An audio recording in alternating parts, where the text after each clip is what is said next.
Hola, què tal? Avui us porto una activitat per treballar la motricitat. I després, una vegada que estigui acabada, qui vulgui li pot regalar a la mama. Per fer-la necessitem un foli, una cartolina o qualsevol superfície, cola o cinta de doble cara,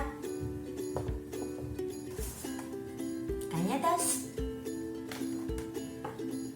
les tisores i un cordill. Us ensenyo. El que farem serà preparar les canyetes i les tallarem en petits trossets que siguin més o menys de la mateixa mida.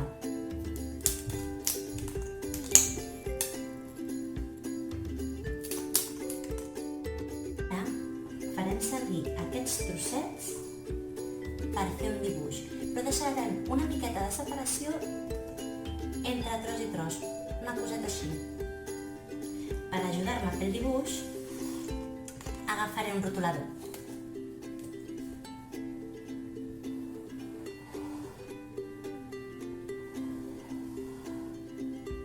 Jo he fet un cor.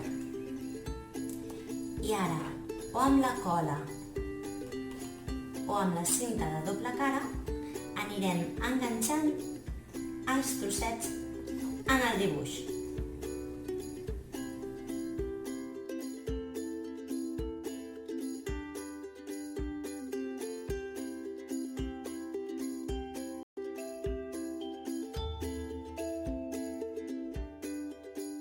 I ara ens ha quedat així.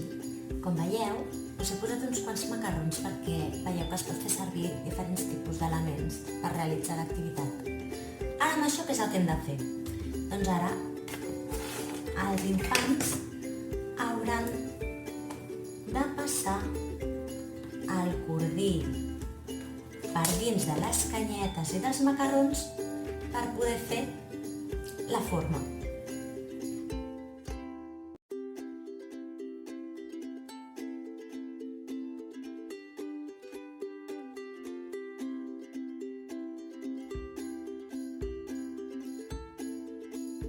I una vegada que l'hem acabat ens queda així de xulo.